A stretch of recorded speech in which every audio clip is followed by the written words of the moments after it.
It's Wednesday, June 9th, and this is now on HNN. Mr. Daybell, how do you plead? In Idaho, Chad Daybell pleads not guilty to murder as his wife Lori Vallow enters a mental health ward. The government shouldn't be mandating that. So have you heard of the Freedom to Fly Act? It's this bill in Congress that would ban the TSA from requiring vaccine passports.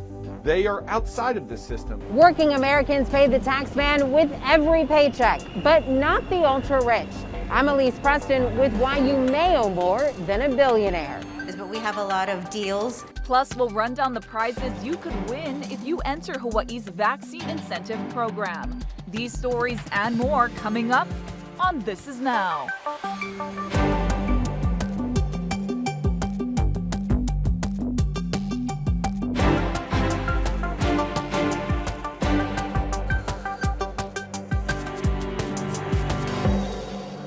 This just in, the company behind the Keystone XL crude oil pipeline says it's pulling the plug on the controversial project after President Biden canceled the company's permit on the day he took office. Calgary-based TC Energy said it would work with government agencies to, quote, ensure a safe termination of and exit from the partially built project. The pipeline would have transported crude from the oil sand fields of Western Canada to Steel City, Nebraska.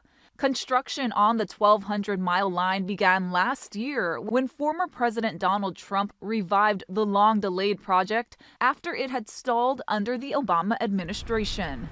And we'll continue to follow that story throughout the day here at HNN. Thanks for watching This Is Now. I'm Jonathan alongside Ashley here. We've also got new developments in that mommy doomsday case. We've been following this story for more than a year. That's right. Lori Vallow has been committed to a mental health facility after a judge ruled she was unfit for trial. And her husband, Chad Daybell, who faces 9 felony charges, including murder, just entered a plea today.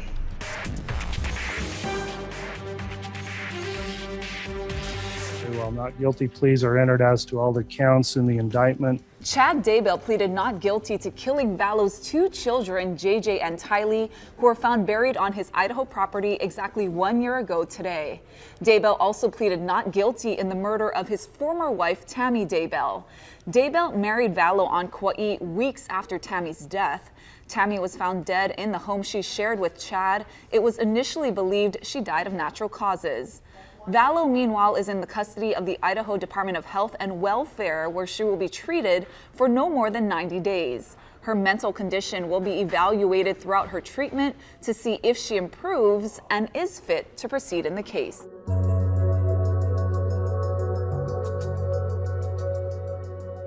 New at noon, should the federal government require you to show proof you've been vaccinated against COVID-19 before boarding a flight?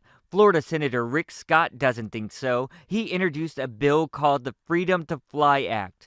If passed, it would prohibit the TSA from requesting vaccine status from airline passengers. He says he's taking a proactive approach to make sure the federal government doesn't mandate something like this. I don't believe the government ought to be asking you for your personal medical information. I believe that that's not appropriate, and I don't believe it's appropriate for the TSA to ask you for your personal medical information if you want to fly. He tells us restoring air travel is a key factor to jumpstarting the economy after the pandemic. I believe it's going to get bipartisan support because it's common sense. It's common sense that Americans don't, we have a right to privacy, and we believe we have a right to privacy, and we shouldn't have to tell somebody whether we've had a vaccine or not to get on the airplane.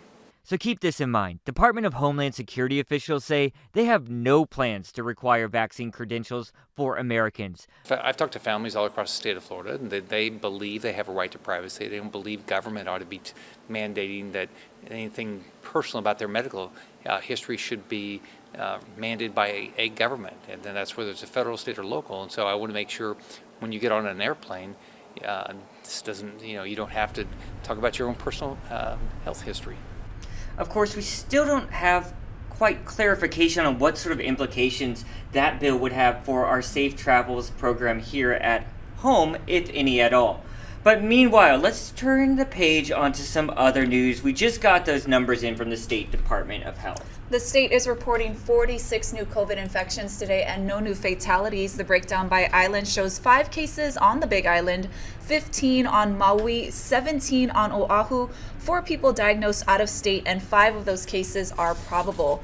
Let's take you live outside now. Here's a live look at the H1 freeway. Oahu has a new roadmap for reducing greenhouse gas emissions. Hawaii Public Radio's Noi Tanigawa has more. If you want to know where most of Oahu's greenhouse gases are coming from, electricity in buildings was 35% of all emissions in 2017.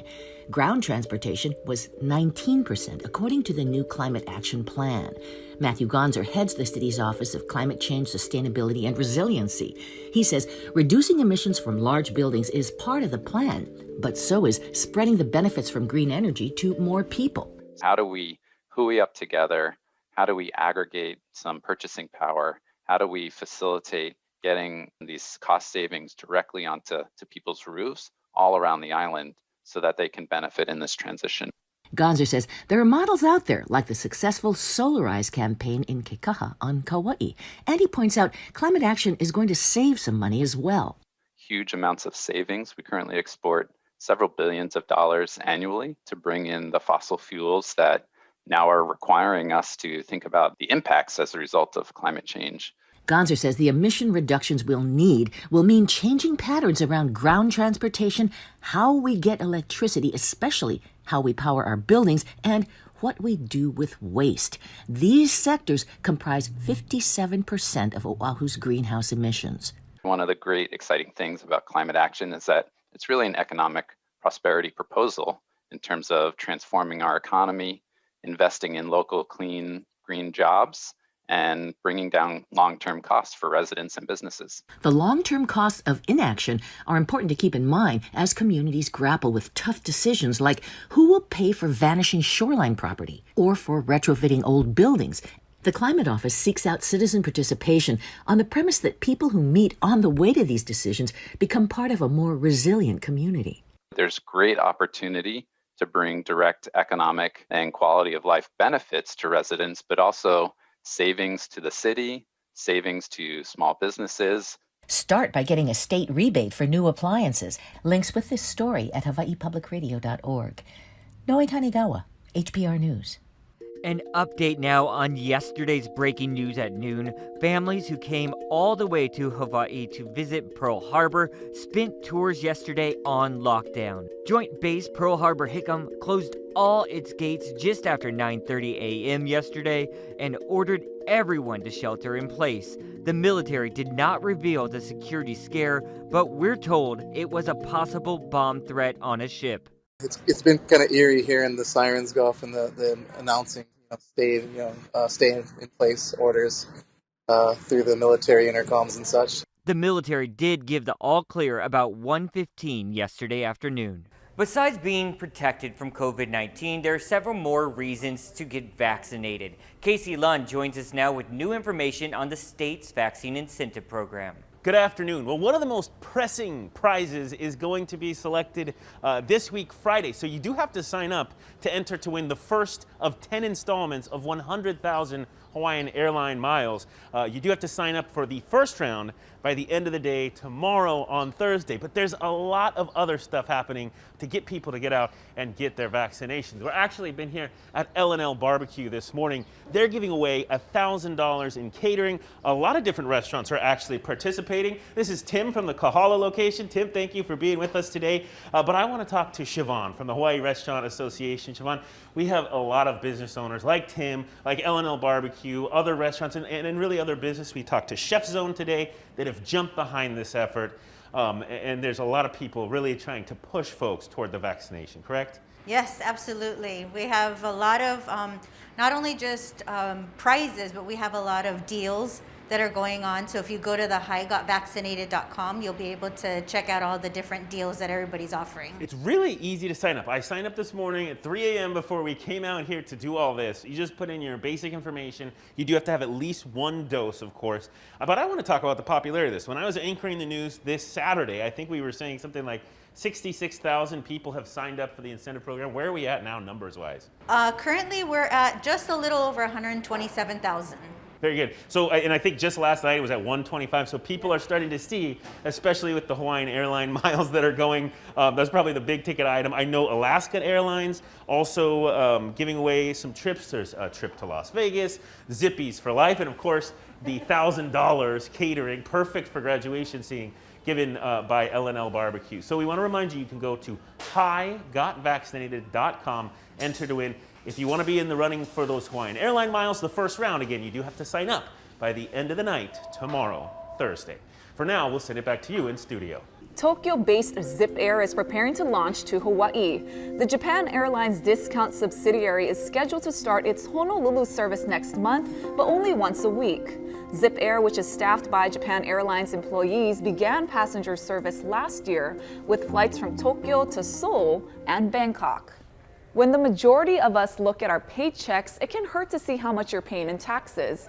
But a new report shows the wealthiest Americans are legally paying little to no income tax. Elise Preston shows us how the ultra-rich are doing it. When most of us get paid, so does Uncle Sam. You're really taxed a lot. You're taxed more than you should be, probably. But nonprofit investigative journalism organization ProPublica obtained never-before-seen IRS information and found the 25 richest Americans sometimes paid little or no federal income taxes. That includes Warren Buffett, Elon Musk, Michael Bloomberg, and Jeff Bezos, now the richest person in America. He paid no federal income tax in 2007 and 2011. Their way their wealth builds, they are outside of the system. The ultra-rich can trim their tax bills through charitable donations or by avoiding wage income. They choose when to take income. Sometimes they don't take income at all. They don't take wages. And it's only taxed when they sell, and they often don't sell. They borrow to fund their lifestyles. None of this is illegal, which begs the question. Does Congress need to change the law? I do believe they should, yeah. And I believe they should overhaul the whole tax system. It is ridiculous that the wealthy are not paying taxes and we're paying all of the taxes. President Biden has proposed higher taxes on the rich, including raising the capital gains tax. Both Warren Buffett and Michael Bloomberg responded to ProPublica, saying they support an increase in taxes on the wealthy and donate much of their wealth. Elise Preston, CBS News, New York. All right, thank you very much, Elise, for that report. You know what? I want to take us outside right now because I'm really curious about this. Look at that weather, and I'm curious because there is no This Is Now the next 2 days, guys. I'm sorry. So that means at least I'm going to find myself outside during this beautiful midday weather that I never get to experience. So again, just a reminder, no This Is Now for Thursday or Friday, but Ashley will certainly be here for First at 4 on KHNL. Sorry about that, Ashley. It's okay. Well, let's see what those conditions are like. Here's Guy Hoggy.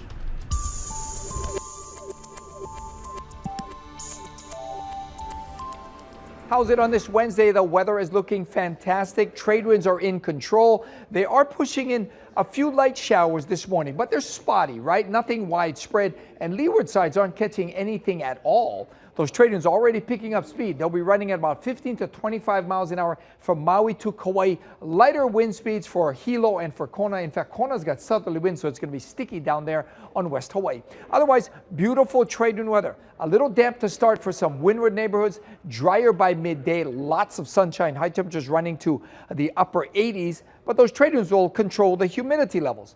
Those trade winds will also kick up the biggest surf rolling into the east shore on the choppy windswell. Conditions aren't that great. Otherwise, surfing's not a great thing today. It's going to be relatively small everywhere.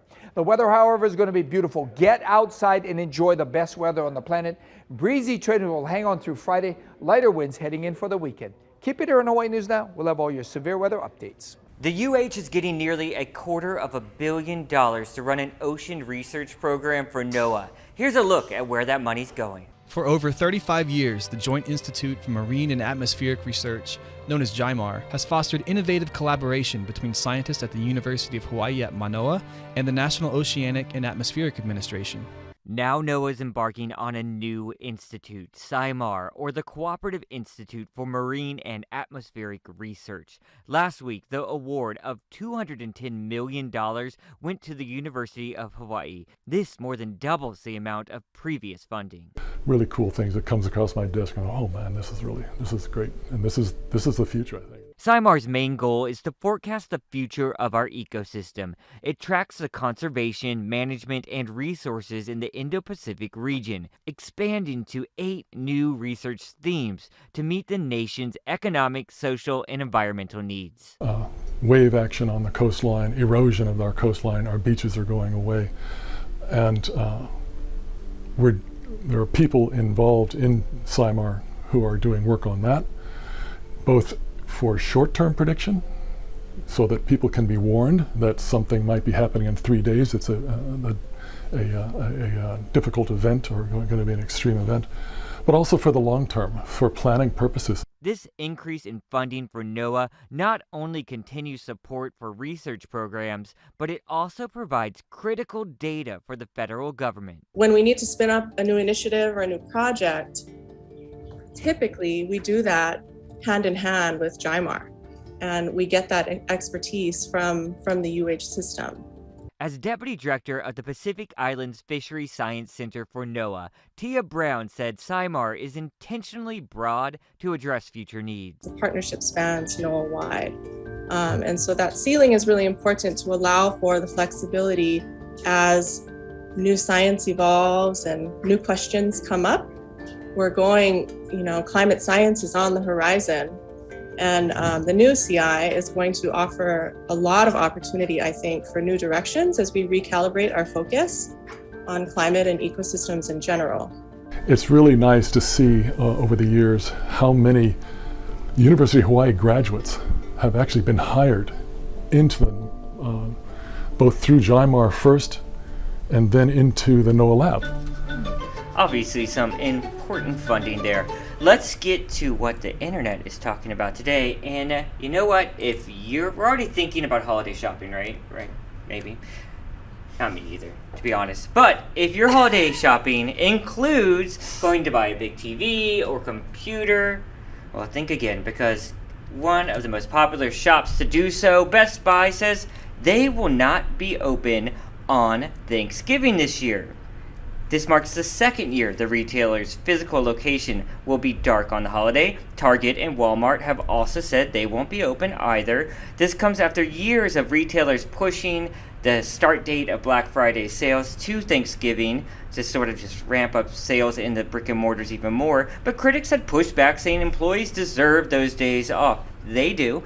Walmart has said they specifically are giving the day off to give workers a little rest.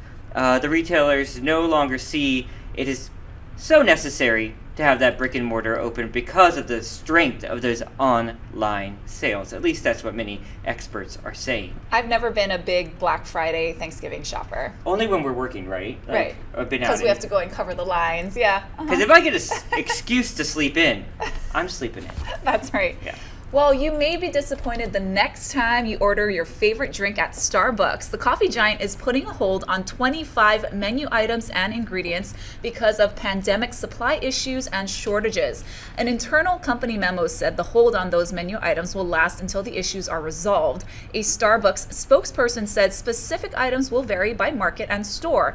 Now, those items could include things like hazelnut syrup, toffee nut syrup, chai tea bags, and green iced tea. A lot of changes to Starbucks this week. We were talking yesterday about you can't bring your mug. Well, you can now again. They're just not going to clean it, right? You can bring your reusable mug in yet again. All right. I love this story. It's one of my favorite topics we get to talk about from time to time here on This Is Now Legos. Yeah.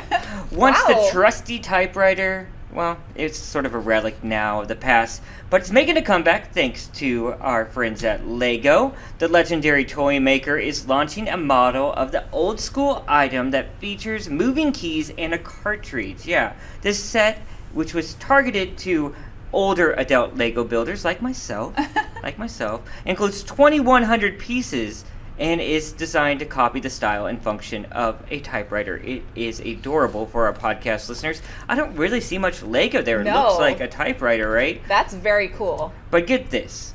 This was actually a submission. They sort of held this contest, and this guy in Britain came up with this idea, and he is going to actually receive some of the portions of the profits from this. And it's going to be quite a bit of profit because this guy sells for $200 for a set.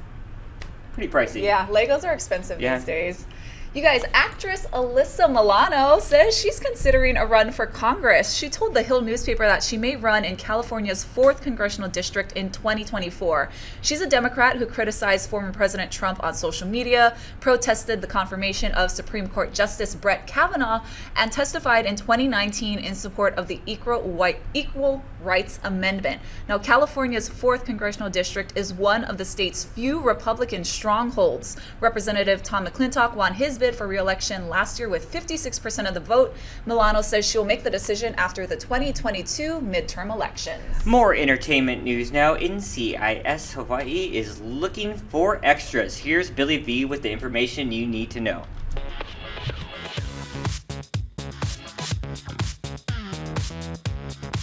Thank you very much. We're Stalking Story this morning with Shane Hardigan, who is the casting extras director. Did I get that right?